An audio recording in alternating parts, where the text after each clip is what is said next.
2025အာဖရိကနိုင်ငံများဖလားပြိုင်ပွဲဘိုးလူပွဲမှာစီနီဂေါအသင်းနဲ့အင်ရှင်မော်ရိုကိုအသင်းတွေ့ဆုံနေပြီးဇန်နဝါရီ18ရက်မှာကျင်းပမှာဖြစ်ပါတယ်။ဆီမီဖိုင်နယ်ပထမပွဲစဉ်မှာစီနီဂေါအသင်းကအီဂျစ်အသင်းကိုတကူကိုမရှိနဲ့အနိုင်ရခဲ့ပြီးစီနီဂေါအသင်းဘိုးလူပွဲတက်ရောက်ခွင့်ရမဲ့တလုံးတည်းသောအနိုင်ကို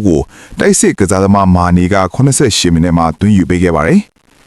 ဒုတိယဆီမီဖိုင်နယ်ပွဲစဉ်ဖြစ်တဲ့မော်ရိုကိုနဲ့နိုင်ဂျီးရီးယားပွဲစဉ်မှာမိနစ်90နဲ့အချိန်ပိုပြီးဆုံးချိန်အထိဂိုးမရှိတရေကျနေတာကြောင့်ပန်နယ်တီကိုစုံအဖြစ်ခံယူခဲ့ရပါတယ်။ပန်နယ်တီကန်ယာမှာမော်ရိုကိုအသင်းက9ဦးအနက်2ဦးသာလွဲချော်ပြီးနိုင်ဂျီးရီးယားအသင်းက4ဦးအနက်ချူဝူစီနဲ့အွန်ဂျီမေချီတို့လည်းကန်သွင်းမှုကိုမော်ရိုကိုဂိုးသမားဘိုနိုကာကွယ်နိုင်တာကြောင့်4ခု2ခိုးနဲ့အနိုင်ရကဘိုလူပွဲတက်ရောက်ခဲ့တာပါ။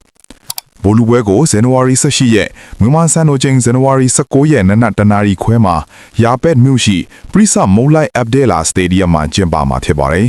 ။ဘိုလူပွဲတက်ရောက်လာတဲ့နှစ်သိန်းစလုံးဟာဒီပလန်ပွဲမှာတကြိမ်စီပိုဆွဲဖူးပြီးချန်ပီယံဆုကိုဒုတိယအကြိမ်ရယူနိုင်ဖို့ကြိုးပမ်းလာမှာပါ။အင်ရှင်မော်ရိုကိုအသင်းက1986ပလန်ပွဲမှာပိုဆွဲဖူးပြီး2004ပလန်ပွဲမှာဒုတိယရရှိပြီးနောက်22နှစ်အကြာမှာဘိုလူပွဲကိုတကြောပြန်တက်ရောက်နိုင်ခြင်းဖြစ်ပါတယ်။စီနီဂေါအသင်းကလည်း2021ပြိုင်ပွဲမှာဘိုဆွဲဖူးပြီး2019နဲ့2020ပြိုင်ပွဲမှာဒုတိယရရှိခဲ့ဖူးပါတယ်။ဆီမီဖိုင်နယ်မှာရှုံးနိမ့်ခဲ့တဲ့အီဂျစ်နဲ့နိုင်ဂျီးရီးယားအသင်းတို့က